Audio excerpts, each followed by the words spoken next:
Hey guys! If you are a soldier, this is for you. Yes, today we are going to talk about one of the exercises that is inside the ACFT, the trap bar deadlift. So we want to talk first about the proper setting of the movement. Naturally, you have to step inside the bar, plates on, clips on, feet under your hips. One caveat, don't step on a plate. I have a boot, so I'm trying to make myself level. Yes. Don't put the plate there. Okay? That's personalized, okay, for the setting. It's personalized fitness. Here we Yes. So, where we grip the bar? In the center. The knuckle of the middle finger have to look into the center of the bar. So we grip the bar, we bend the knee and the hips. We keep a straight back. We tuck the chin in to have a proper straight back and the erectors extended to stabilize with the core. You engage the core really hard. Pinch your shoulder blade together, back, and begin to push between the middle of the foot and full extend in coordination. Hips, knees, and back extend together. It's like a reverse squat. We go down in the same way, unlock the hips, bend the knee, and begin to fall forward. Tap. Really good. Naturally, we have done it slow like this because we want to show you the proper technique. Can you do a couple of reps a little bit faster? A little bit faster will look like this. Perfect, straight back, tuck the chin in, pull.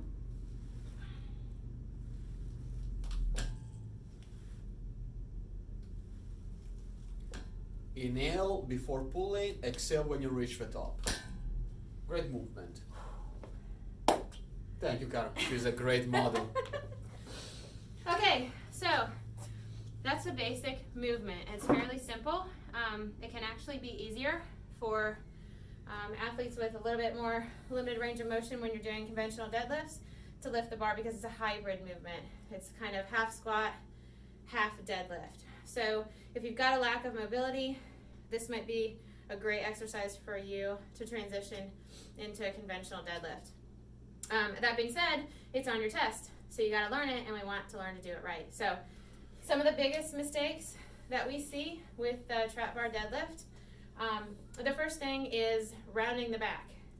So I get in my start position, I set up, I'm really tight, and then the first thing to go is my back as I start to lift the bar up off the ground. Okay? That's really painful. We don't want it. We don't want any blown out backs. So it could be caused by a few things. It could be proper setup. It could be a lack of core strength. It could be a lack of back strength.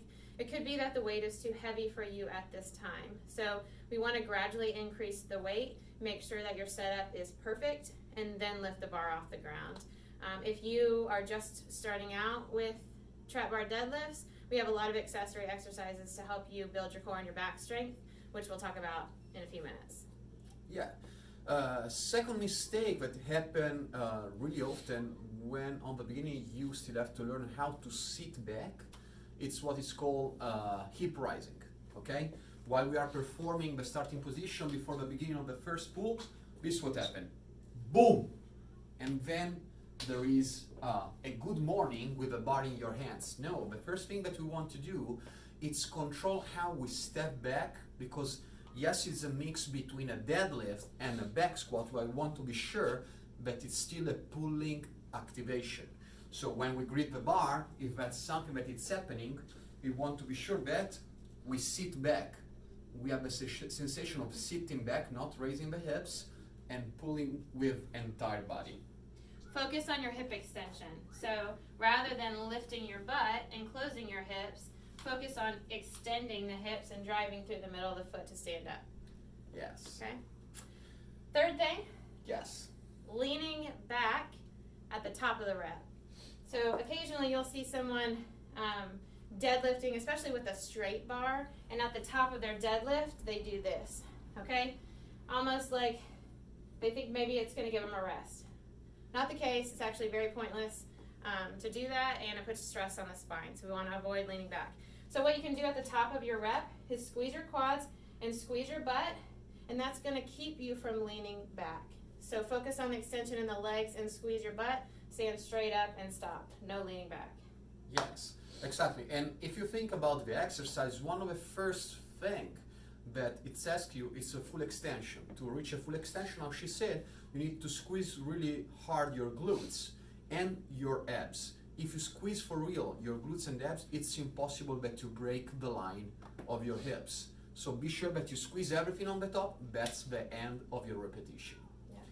Yeah. Mistake number 4, bar tilt as you lift. I already seen this. First, like that. And oh no, that's terrible. That's dangerous. Okay, be sure that how we were saying on the beginning that the knuckle of the middle finger, it's in the center of the bar where you have to grip.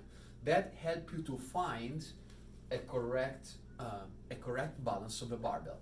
It's really important in a trap bar deadlift, okay? Because you have weight in the front and weight in the back. So if it's in balance, it will shift on one side. It's the same thing if you have a normal bar deadlift and you grip it all on one side. It will bring you down on the other. So be sure that you find the center. Yeah. So those are some common mistakes. So what if you have never done trap bar deadlift before? You're really unfamiliar with the movement. Maybe you don't quite have the base level of strength to reach the standard for the ACFT. There are a lot of accessory exercises that you could arguably be needing to do first before you even start deadlifting, or use them as an accessory to some really light trap bar deadlifts as you build your strength, okay? So we're talking about core exercises, exercises to strengthen the lats to keep engaged when you're doing the deadlift, back strengthening work, and single leg work. Yeah, all of them are really important. They are small pieces that together make stronger your deadlift, okay? Core exercise, for example, you can work on plank for the isometric contraction, hollow rocks for the same reason, or hollow hold.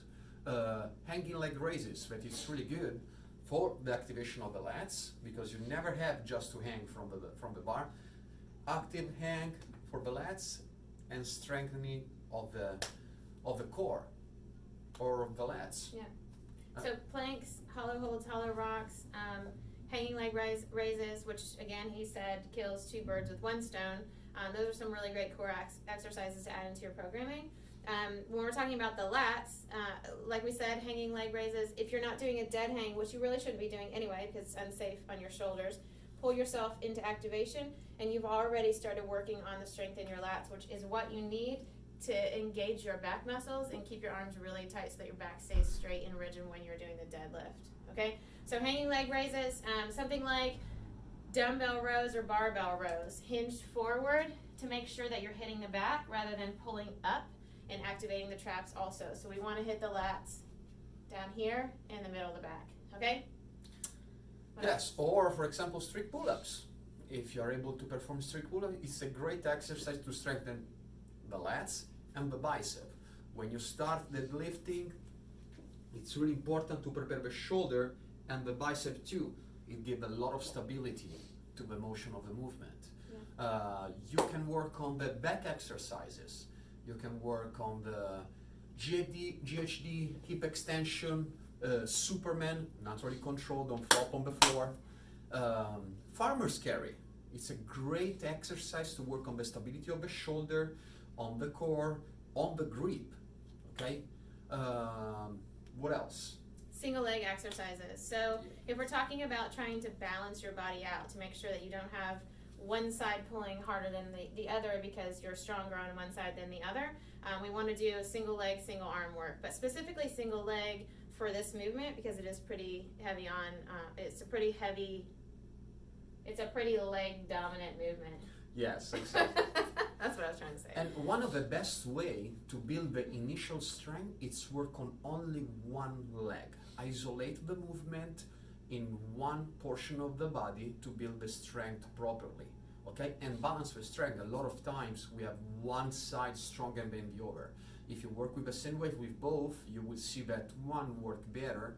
So we need to work to bring the weaker one at the same level, and you will see that your deadlift will improve. Yep, so we're talking about things like step-up variations. So you could do conventional step-ups with the dumbbells or kettlebells by your sides.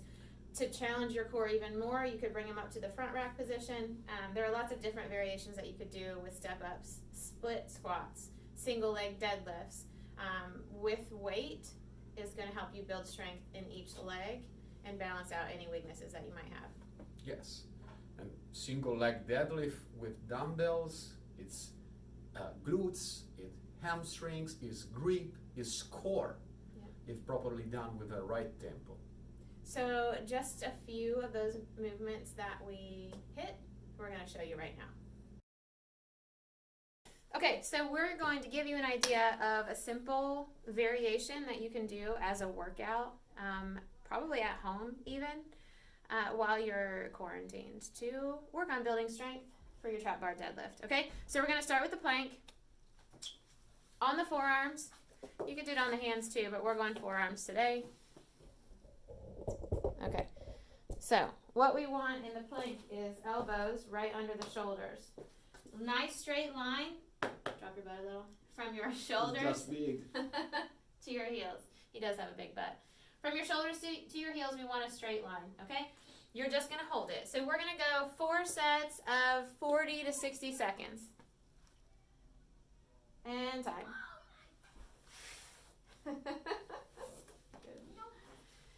After you've done your 4 sets, we're going to move on to a superset of farmer's carry and strict pull-ups, okay? So we're going to do 1 farmer's carry. It's kind of heavy. Let's go 50 meters, okay? So 50 meters, 30 to 60 seconds, depending on what you have access to. Everybody can walk outside. When you're doing the farmer's carry, make sure that so ideally, when you're doing a farmer's carry, you don't want your weights resting against your legs when you're walking. So you want to stay engaged enough to pull them slightly away from your legs so that they're not resting and you're not rocking side to side, okay? So you're engaged here. Core is engaged, back is tight and neutral, head is in line with the spine. Once you got that, then you just walk. Trying to maintain without swinging around. Oh, nice. Okay, so after you've done that first set, you're going to rest 30 to 60 seconds, and then we're going to do 1 set of strict pull-ups. Pronated grip on the bar, which is just a natural overhand grip just outside the shoulders, okay? No swinging. If you can't do strict pull-ups, no big deal. Grab a band, use a band instead, okay? But we're going strict, which means no swinging. Chin goes over the bar, and control on the way down. Okay, don't fall out the bottom. All right, so we're going to go 5 to 10 reps, and you're just going to alternate those movements. So after you do your 5 to 10 reps, you're going to rest 30 to 60 seconds. You're going to pick up your dumbbells. You're going to go out for another farmer's carry, come back in, rest, pull-ups, alternating the 2 movements for 4 rounds. Okay, after you've done those 4 rounds, then we're going to finish up with some single leg deadlifts. We're going to do 4 sets, depending on your dumbbell weight. If your dumbbells are a little bit heavier, you're probably going to do less reps. If your dumbbells are a little bit lighter, you're going to do more reps, okay? But we're going 4 sets, and we're going to rest 60 seconds in between legs. So we're just going to keep bouncing back. Right leg, left leg, left leg, resting 60 seconds between, okay? So this one's a little bit tricky if you're a balance challenge, but it's actually really great for working the stabilizers in your ankle also, okay? So same grip on the dumbbells that you had with the farmer's carry, whatever feels comfortable. Same positional awareness. So your abs are engaged, spine is neutral, head is in line with the spine. What you're going to do is choose which leg you want to go first. You're going to ground it into the floor. Weight needs to be centered down the midline of your foot, okay, for balance. From there, this left leg is just going to naturally rise as you hinge from the hips. And remember, a deadlift is a hinge, it's not a squat. So we're not excessively bending the knee, just enough to, go do it again. Just enough to reach the ground, depending on your mobility, and then stand all the way up. So again, hinge versus a squat, which would be this way, okay? That's a squat, we want to hinge. Reach as far as you can. If you can't get all the way to the ground, that's fine. So you're going to do 4 sets of those, let's say anywhere from 8 to 15 reps per side, resting 60 seconds per side, okay? So that's a good example of a workout that you could do as an accessory to your training, or if you've got a lack of equipment that you could be doing at home. If you don't have a pull-up bar, you can always grab a barbell or grab some dumbbells and do rowing movements instead of your pull-ups. Yes, and if you have any question on how to mix with exercise and how many repetitions I should do, is my technique good, shoot us a message. We are here to help you. Yeah. If you need more programming, shoot us a message. Yes.